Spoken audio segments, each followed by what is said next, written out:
very special reason, and that reason is Robert Reives. And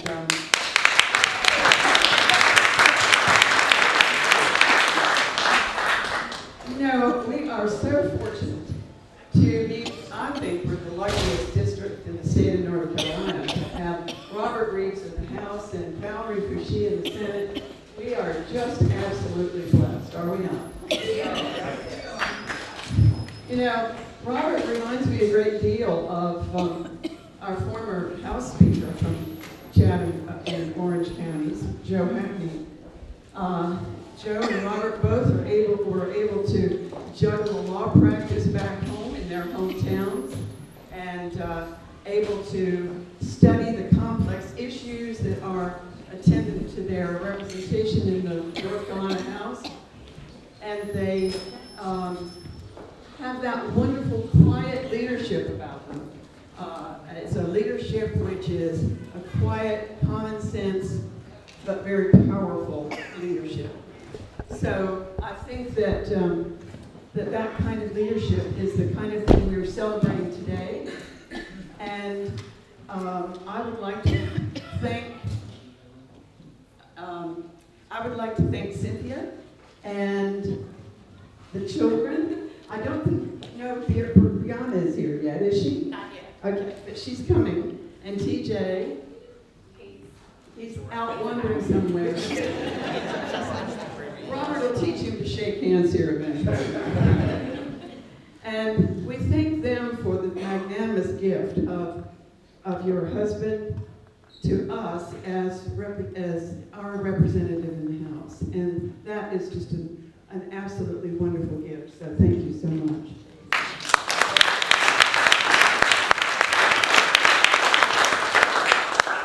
That's the kind of quality leadership that we have. And speaking of quality leadership, the chairman of our county commissioners, Jim Crawford, is here, and Jim will be introducing elected officials for the evening. Thank you, Jim. This is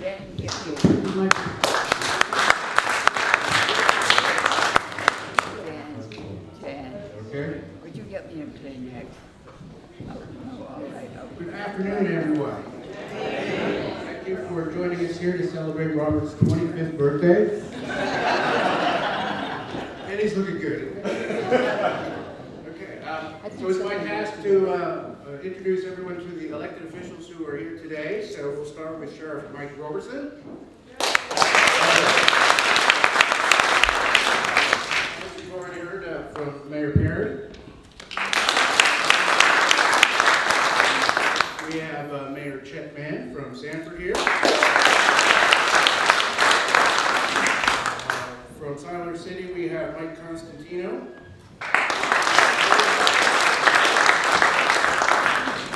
From Power Board, the County Commission Board, we have Mike Dasher. And Karen Howard. She's fresh in the door with her sunglasses. This time here. So we have a quorum. We're down to business here. We have some state representatives here. Bobby Richardson. Marshall Maury. Wayne Hall. Aaron Jackson. Rosa Gill. Now, did I miss anyone? Because I've gone through the list. Is there any other elected official who's here? Maybe someone's coming in the door? Elaine. Oh, of course, Elaine Marshall, one of our featured candidates.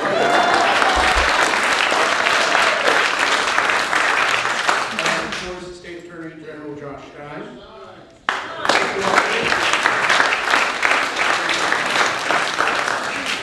Well, I wanted to welcome everyone and thank you all for coming. Thank you.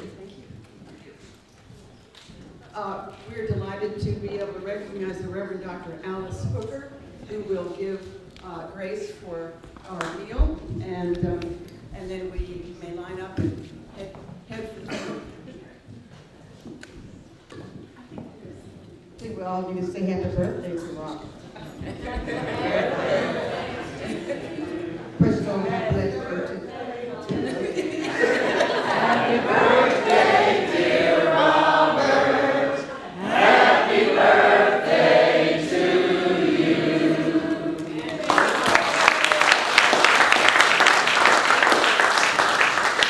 And we give honor to God for his family, as she said, and I especially want to thank God for his lovely mother who gave birth to him. And she's the reason that he's who he is.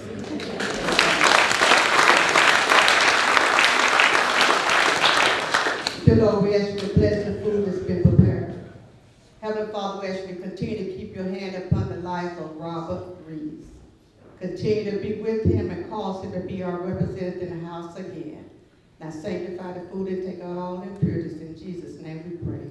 Let us all say amen. Amen. Thank you. If you guys will make your way, it may be easier, actually. I think they moved the tables from what I thought, so I'll just let they will direct. This lawsuit that is going on about the consolidation of the Elections and Ethics Board involves also the Lobby and Compliance Division, which is a part of the Secretary of State's office. When that was created, what I told you earlier about enforcing that law without fear of favor was what I told that Judicial Committee.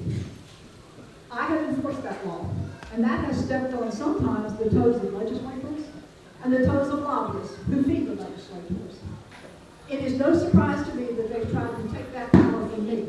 You've heard about what they've done to Josh, what they've done to Roy. You've heard less about what they've tried to do to me. The consolidation of ethics, lobbying, and elections is the greatest power grab I have ever seen, attempted power grab I have ever seen in the course of this state, because they have entrenched one person to be in that office for a period of about 8 years, a board that's not going to have, it's going to be a toothless tiger because it's going to be paralyzed with equal numbers of each party. It is just a recipe for disaster. And they even tried to move those people from my office, even though that lawsuit is not finished, from my office to be physically with the Board of Elections in September. And we had to remind them that the stay included that kind of stuff too, because there were people coming around wanting to know how many people, how many square feet, all this kind of stuff, because they were ready to move us. And had we not been vigilant on that, that would have happened. Each and every one of you needs to be vigilant. You need to be vocal. You need to be getting good information. You need to be calling the members of the legislature. I appreciate you call the Republicans and tell them what kind of nonsense it is about me. But also back up the folks that you see here and challenge those from the other party about how ridiculous some of these ideas are. That is the best thing that you can do to help me, help Robert, and all the other folks that are trying to do the kind of things that will cause you to be here today. Progressive ideas, leveling the playing field ideas, and just making North Carolina a bastion of a progressive state that we used to be, with the right kind of direction. So, people have asked me what is the status of this impeachment stuff. Mr. Millis, the one who filed the article as the motion for impeachment, is gone. He resigned.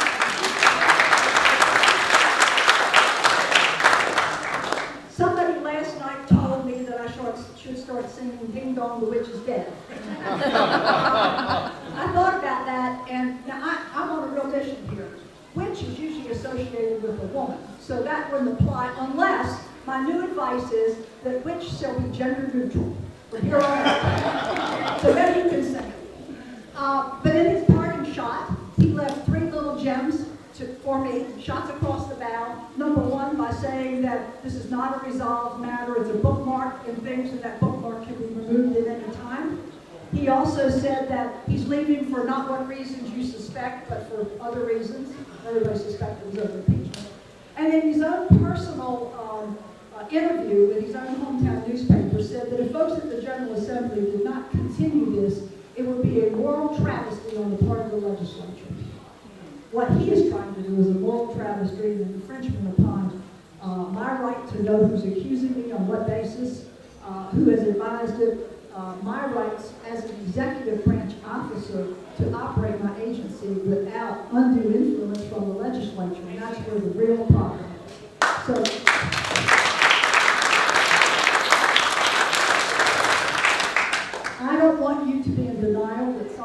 HR and they say, Elaine, you've done such a good job. You've got all these awards. You've done such a good job. Merit does not matter. Merit does not matter. They have the votes. They can do anything they jolly well please. So I engaged lawyers. We sent a very stiff letter of representation to the speaker, who I consider an enabler in this activity, because he could stop it at any moment, and he has chosen not to. We sent a letter of representation on things like all logs to meetings, all emails back and forth about it, no destruction of records, just on and on and on. If I'd have gotten that same letter, I'd still be sweating from it. But that was the intent of it. We wanted to let them know I had fine legal counsel and they weren't going to mess with Elaine. And hashtag don't mess with Elaine 2 weekends ago was trending. So that leads me to another point. Some of you have gotten emails about a campaign defense fund. This is an event for Robert, but I can't go without saying I'm going to need some help. There are envelopes back there. Anything that you can do would be greatly appreciated. It may not be your top most important dollar because you've got other candidates here, but any little bit will help. You can do it online. It just needs to say the word defense somewhere. So Robert did his part in my defense, and I am grateful. I'm going to call on him again to do more and more and more as things maybe will unfold. We hope that they don't. But I don't know how to consider when it might be over. It is in the continuation resolution that it could be considered in the October 4th session. They're trying to keep the cloud or guillotine over my head. So that's the life I lead politically. It's not a very enviable place, but I'm a tough old bird, and with your help, we will overcome it and we will survive. So thank you all very, very much.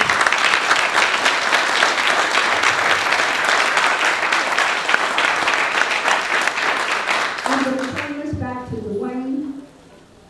You've got a great representative from this district. I don't know how the lines will ultimately be drawn, but I know where his heart is, and you will do no wrong by re-electing Robert Reives.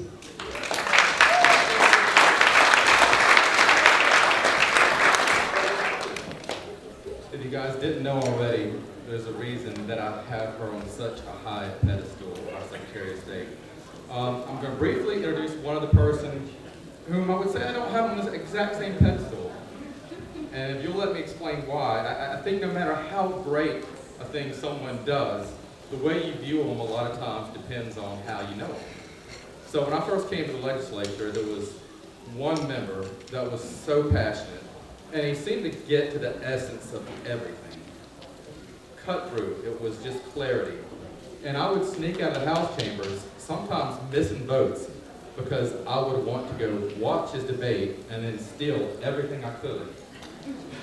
So I don't have him on the same pedestal, maybe because I somewhat consider him a colleague, or I did, or maybe because I had the chance to play basketball with him and I saw how much he fouled me and how hard he would hit me. So I look at him a little differently. I was told about 10 minutes ago I was going to have the chance to introduce this person, and I didn't know exactly what to say. I didn't want to, look up with big eyes like that as I did as our secretary. So a big group of people here kind of told me how I should introduce them. And I told them I couldn't do it exactly that way. So briefly, I'm going to introduce them 3 ways. I'm going to introduce our Attorney General the way the crowd told me to, the way Speaker Hackney told me to, and the way I'd like to introduce him. So I was standing in a crowd of very sweet ladies over here, and they said, well, you should introduce him and say he's really, really cute. And I said I would not do that, but I will embarrass one person, tell him Mr. Secretary Carol Carlson thinks you're really cute.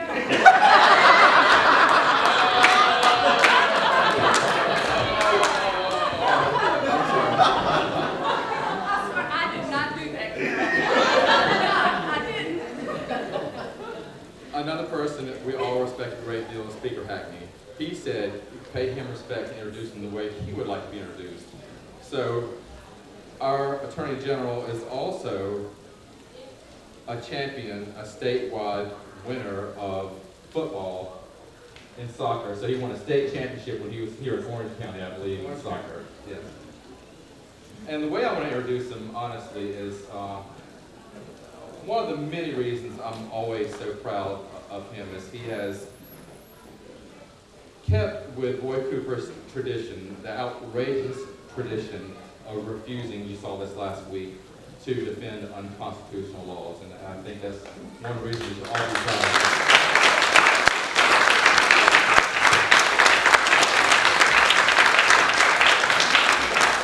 Thank you, Dwayne. And Dwayne is true. I foul a lot. Mike Fioca, I used to play soccer with him 30, 40 years ago, and I fouled a lot then, too. And Carol, you are now my favorite constituent. I told my husband he better come with me. Elaine, thank you for your remarks, but more importantly, thank you for your steady leadership. She is the longest serving female council state member in North Carolina history, Elaine Marshall. She's experienced, excellent at everything she does, and we are fortunate to have her as our Secretary of State. I want to thank all of you for being here today in support of our friend Robert Reives. Your engagement, particularly on perhaps the prettiest Sunday afternoon of the year, demonstrates just how committed you are to ensuring this guy gets reelected and that you want to have a government that actually reflects your values. So thank you all very much for being here. I hesitate to do it, but I want to take you all back to November 8th last year. It was a bleak night for many of us, and in many ways it remains a bleak time. But I cannot tell you the number of people from across this country who emailed me, wrote me, texted me after the election and the days thereafter saying, thank goodness for North Carolina. They said North Carolina is a bright spot in a very dark sky. We were a bright spot because you all supported campaigns like Elaine's, like Robert's, like mine, and you helped to re-elect Elaine Marshall and Robert Reives. You elected me your Attorney General. You elected Mike Morgan to the North Carolina Supreme Court, and you elected Roy Cooper governor of North Carolina.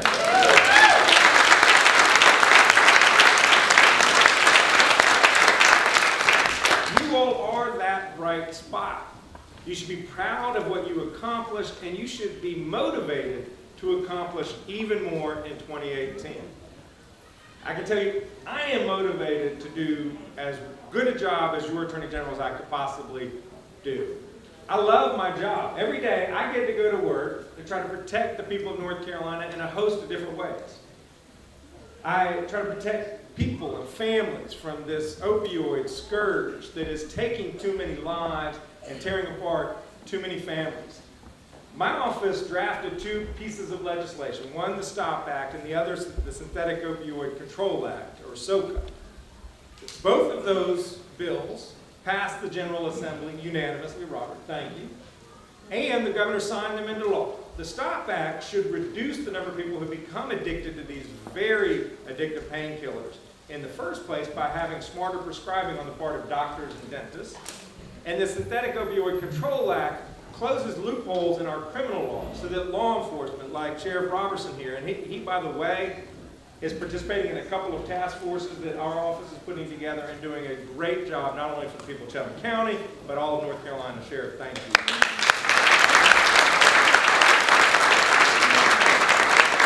We want to make sure that the sheriff has the ability to go after these traffickers and dealers who are making millions of dollars and leaving a wake of death and misery behind them. So that's what we're doing.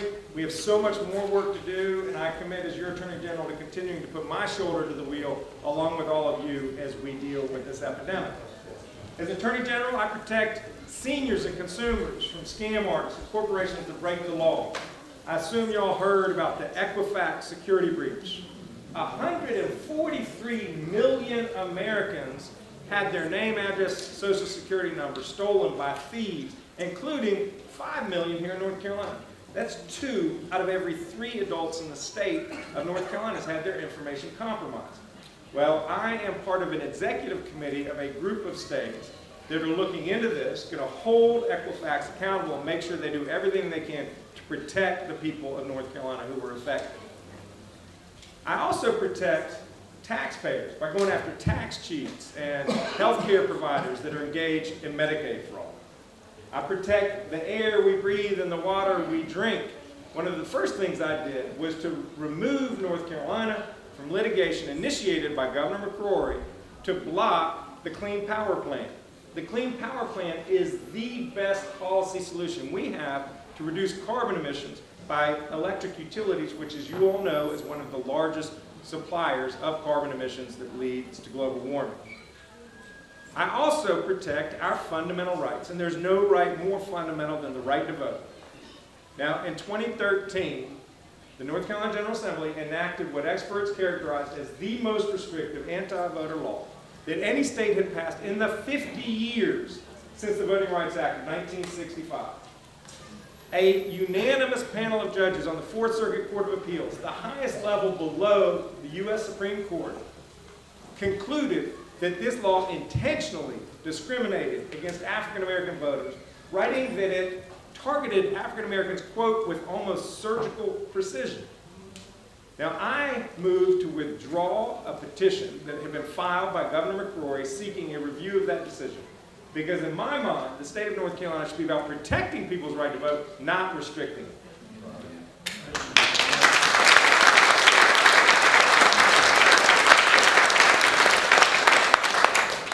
I ran for Attorney General to do all these different things on behalf of the people of the state. I did not run intending to battle the federal government. But when the Trump administration hurts North Carolina or impinges on our rights or values, I will not hesitate to stand up for the people of the state. When the president put forward his unconstitutional anti-Muslim travel ban, a group of states and I took him to court and succeeded. When his Secretary of Education unlawfully tried to junk protections for student borrowers, I sued her. When the president sought to withdraw the United States from the Paris Climate Accord, I spoke out in opposition.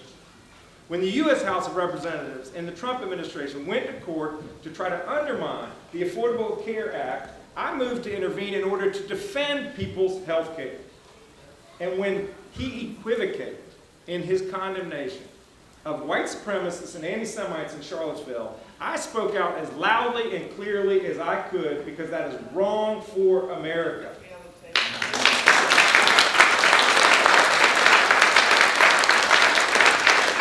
When he put his Attorney General out just a week or two ago to terminate the DACA program that provides some level of security for 800,000 young people, people who were brought here when they were children, average age of 6 years old, including 27,000 here in North Carolina.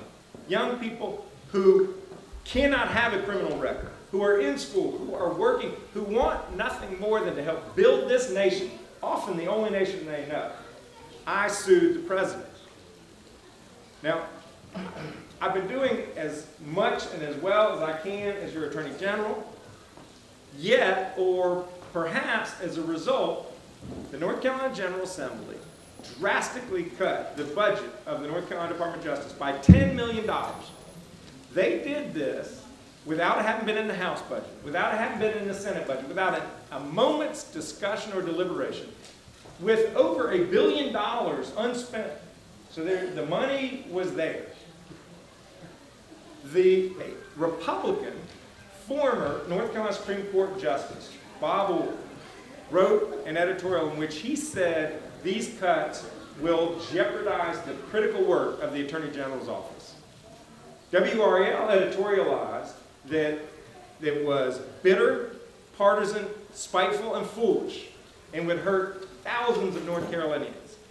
And like Elaine, I want to thank Robert Reives, because Robert stood up on the floor and called it out for what it was, a bitter, partisan, and spiteful, foolish act. So Robert, thank you.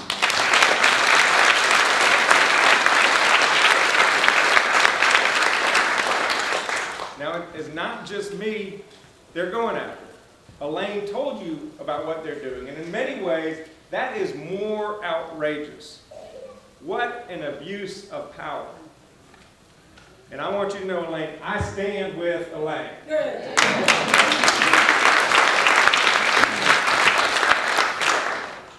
The legislature's gone after me. They've gone after Elaine. And as you all know, they've gone after our governor. Before the man was even sworn in, they called a special session in December to try to limit his authority. And they have been at it for the past 8.5 months in repeated fashion. Roy continues to look forward and focus on the critical work. But we have a General Assembly that they're not satisfied with having a supermajority in the legislature where they get to legislate and appropriate. They want to get into the business of the executive departments like Elaine's, mine, and Roy's. And now they're about to convene a special session to get into the judiciary. Robert, we're going to need you then as well. Robert's going to talk to us some about the other misguided priorities of this legislature when he speaks. But I don't even need to tell you all what an excellent, excellent legislator Robert Reives is. Robert has all the right pedigree. He was a Poe Scholar at UNC Chapel Hill, went to UNC Law School, classmate of my wife, good move. A former prosecutor, a successful lawyer, an active community volunteer with the Boys and Girls Clubs and with County Education Foundation and county parties. He's also been a great legislator, focusing on the needs of Chatham and Lee County and prioritizing strengthening our public schools, making sure that there's meaningful economic opportunity for everybody in this state, and preserving our beautiful environment. Not a surprise, he has been recognized by groups including teachers, workers, and environmentalists for the impressive work he's done in the short time he's been in the General Assembly. But I think even more impressively, he has earned the respect of his peers, both Democratic and Republican. In his first term, he was co-chair of the Freshman Caucus, and he was treasurer of the Legislative Black Caucus. And this session, he is the deputy Democratic leader, the number 2 person in the House Democratic Caucus, and he vice chairs 2 important committees. You all, the state of North Carolina, is so fortunate to have a man of Robert's talent, drive, and values serving us in the North Carolina General Assembly. Your representative, our friend, Robert Reives.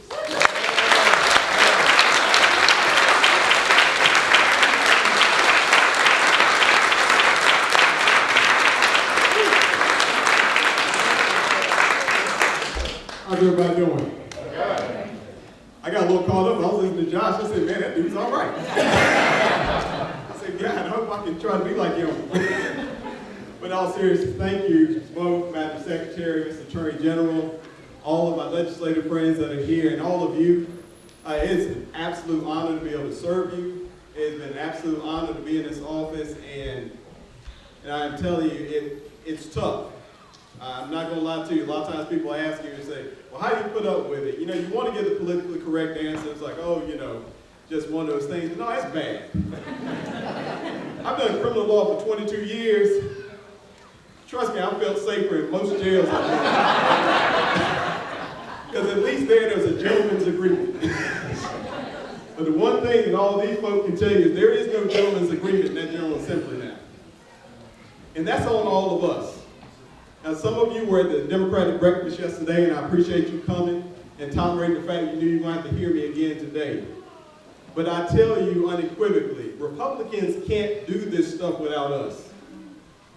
So when it comes down to it, we're going to have to make a decision that at some point in time we've hit critical mass.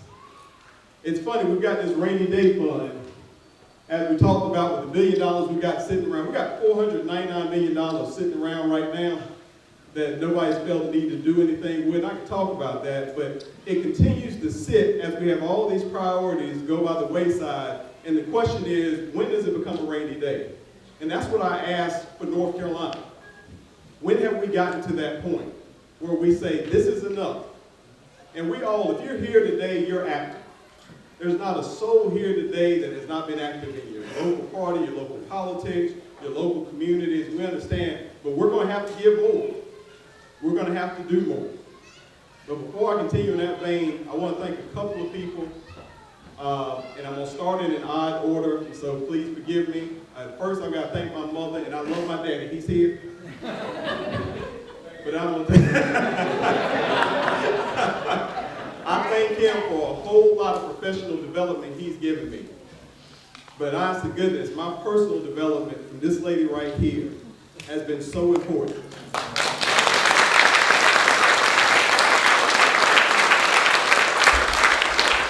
gotta have faith and you gotta have a belief in people. Because when I go up to that General Assembly every day, I remember the trials she's been through health-wise. And I remember when I was in law school when she was diagnosed. And I remember coming down to see her, and you know, my dad and I were just a mess, and we were scared, and we were worried. And I walked in and saw her, and she smiled. And she was like, baby, God's gonna take care of me. I'm gonna be fine. I just gotta do things a little differently, but I'm gonna be okay. And Lord knows she's been with us 23 years since then.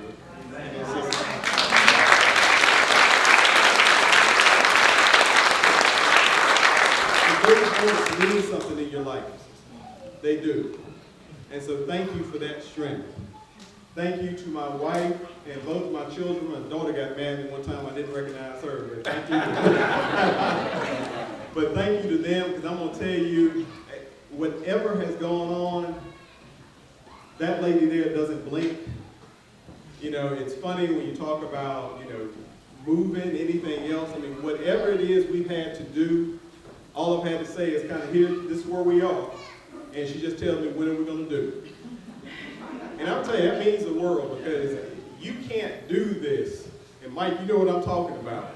You got your best cheerleader right there. But you can't do this without good support at home. Just can't. I don't care what anybody tells you. If you don't have a good spouse, if you don't have a good family support, you just can't do this, because it's a difficult, difficult time. So thank you, my darling Cynthia. I will always appreciate your love.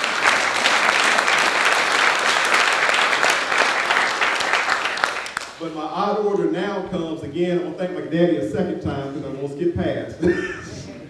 But my two law partners are here. And folks, when you're in the General Assembly where these guys would rather spend Christmas with each other than go home, it makes it a little tough when you're trying to run a business. But those two guys back there, Bill Wilson, Jonathan Silverman, again, they don't blink. They believe in what we do. They believe in what we've got going on, and they believe that it's going to take all of us to get this done. Because nobody does anything by themselves. We can believe sometimes, and all of us have been in some position where you're thinking, man, I did a great job. It's never just you. It's your family, it's your friends, it's your God, and definitely not in that order. But it's never just you. And then when you're making those decisions, you're not making decisions for just you. Now, I probably need all of you to send an email to the leadership of the General Assembly and let them know that, because they don't know that yet. But sometimes you got to make some decisions that don't directly benefit you. But I appreciate you guys so much for letting me do what I need to do, for taking care of things, and making sure I still got a house for a wife and kids. So thank you.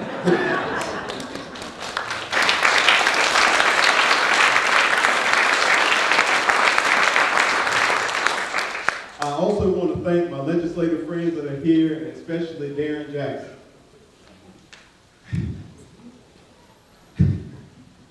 We've been through a lot. We've been through a lot. I got a chance to meet Darren in 14 when I first got there, and you know, I want to talk to him about this once, but it was, again, one of those moments. We were sitting there on the floor, and we were arguing, I think it was 1228, House bill. And it was another one of those bills where it benefited a small little group to help them make a little bit more money. No other reason why we were sitting there for 2 straight days debating that bill. It died, it came back, it died, it came back. Darren stood up on the floor, and he spoke to the person who was presiding at that time. I'll just leave it at that. And he said, you sat here on your knee beside my desk and told me this bill was dead. You lied to me. And he was angry. And all the response he got was, well, sometimes things change. That's the moral center we're dealing with right now. So Darren, thank you for your leadership. Thank you for he's our Democratic leader in the House, and I'm gonna tell you, you haven't seen thankless job till you've seen that job.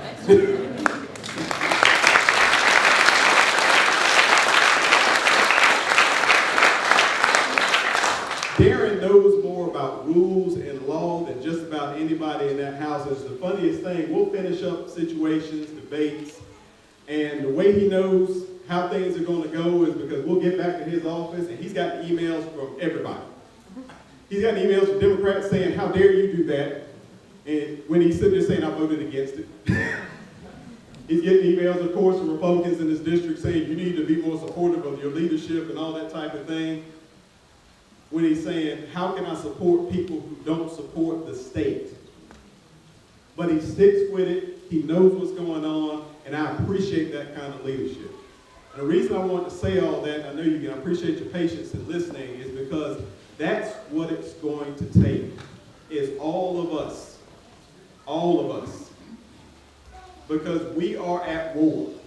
That's one thing my friend John Silver likes to talk about a lot, is that we'll talk about having friendly debates and stuff. That time's over. If you got the chance to hear Chris Fitzsimons yesterday, you know that time's over. We're talking about issues amongst ourselves that don't even come up on the radar of the leadership right now. When we talk about health care, they're not even in that discussion. We're talking about how to administer health care. They're trying to figure out how to take it away from everybody.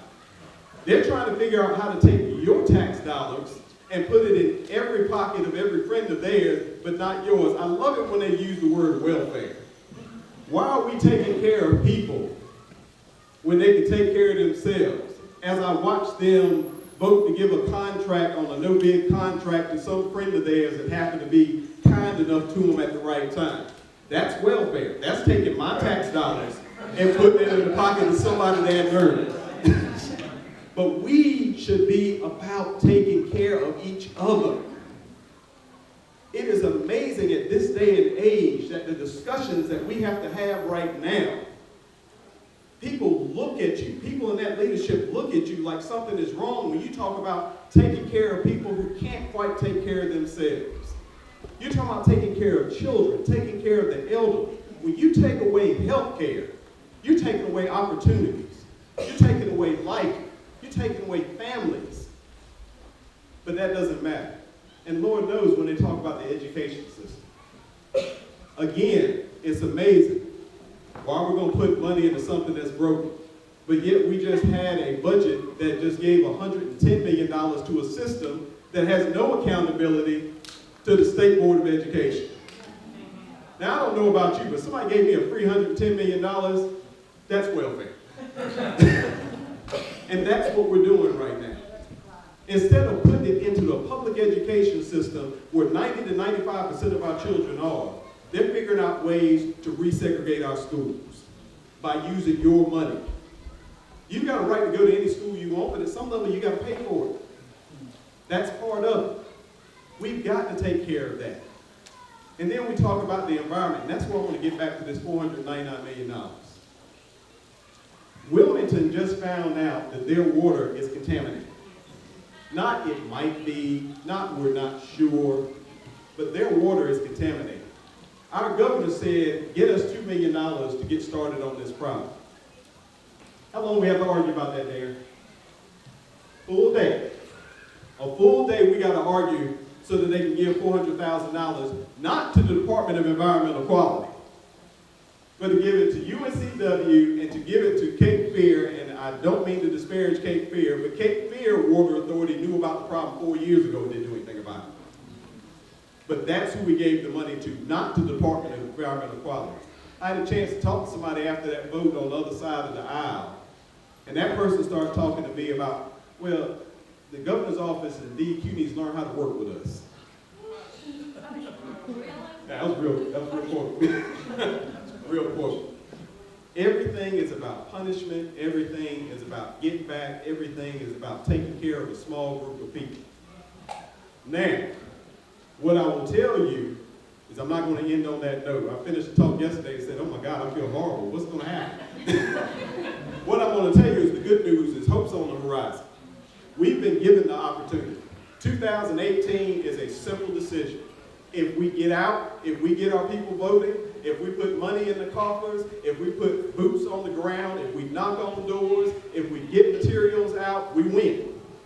We've got all the numbers that we need. There are no national races to take our attention. There are no state races that are going to take our attention. Right now, all you got to do is concentrate on changing the structure of that General Assembly. And that's why we're here today. When I ask you for money, unlike my friends on the other side of the aisle, we're not getting haircuts. We're taking our money and we're putting into making sure that we get more people, right-thinking, smart people that want to take care of this state back in the office. What we're going to make sure that we do is that when you look up at your General Assembly, you're not going to look at us making CNN for some insane bill that we passed today.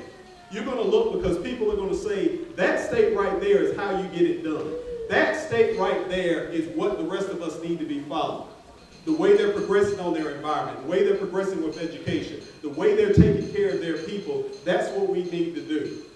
Because folks, we're in a business, and that business is taking care of people. Our government ought to be spending every single solitary second that we're working, figuring out how to make each life in here better. Not figuring out how to do petty get-backs. How to go after somebody who's been working for 22 years at the state level and never, ever had any kind of besmirchment to her reputation, and to go out and make baseless claims just so they can figure out a way to get it back. What Secretary Marshall didn't tell you is while all that was going on, when they were first making those accusations, who was sitting in the office with Chris Millis when he was getting all these records that he was using state money to get records subpoenaed from her office and had her opponent sitting in his office looking through those records. That was with your money.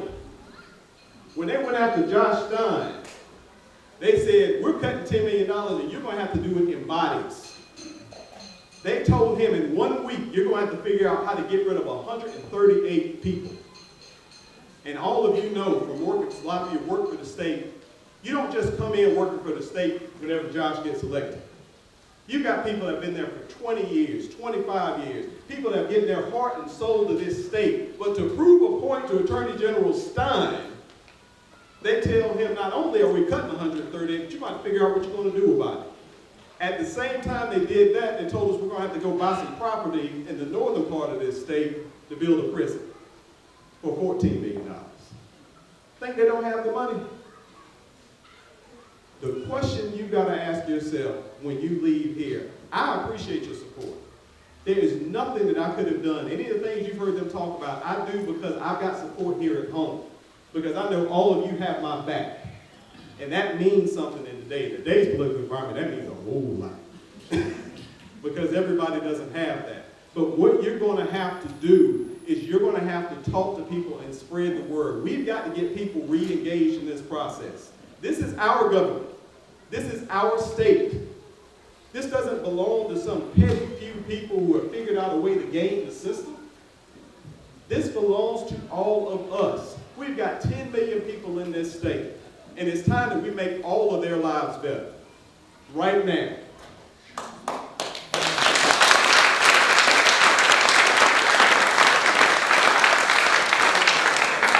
I do this job because I love you. I do this job because I want to see us do better. And I do this job because I want to make sure that we've got good public servants like you've seen here today, that they've got an opportunity to help us get going. But there's no way any of us wins. There's no way any of us goes forward without each of you. A good friend of mine used to tell me we need your work, wealth, or wisdom. And I'm telling you, I need your work, wealth, and wisdom. I need every bit of sweat that you can put into this for the next year, because you give us 2018, we're going to give you your state back. And I promise you that.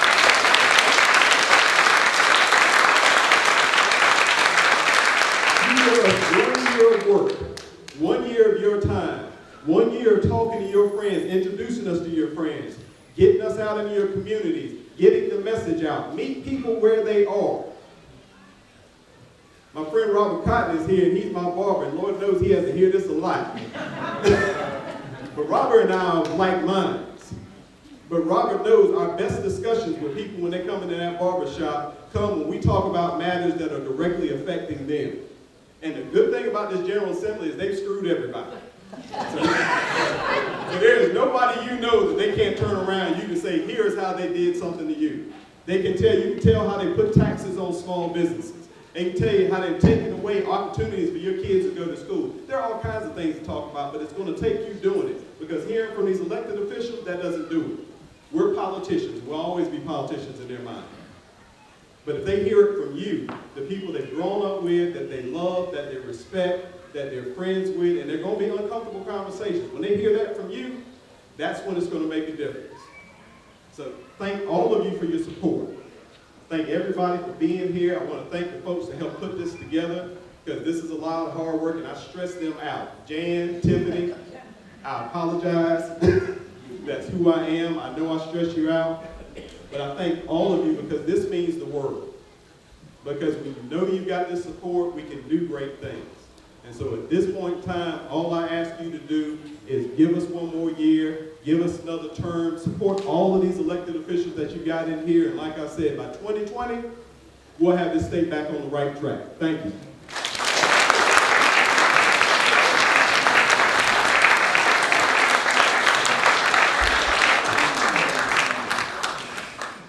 We gotta sing again.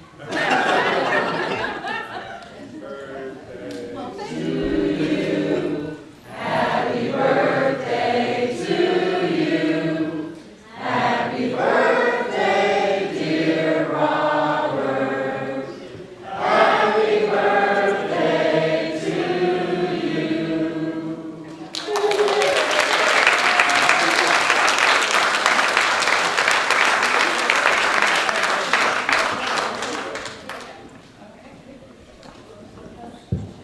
I do want to just take a moment to say, I don't need this. I just want to take a moment to say to all of you, thank you again for taking time to be here today. It is tough on some days, but having support and just knowing that you can send out an invitation and people respond builds him up and lifts us up as a family. And thank you, thank you, thank you. Enjoy your afternoon.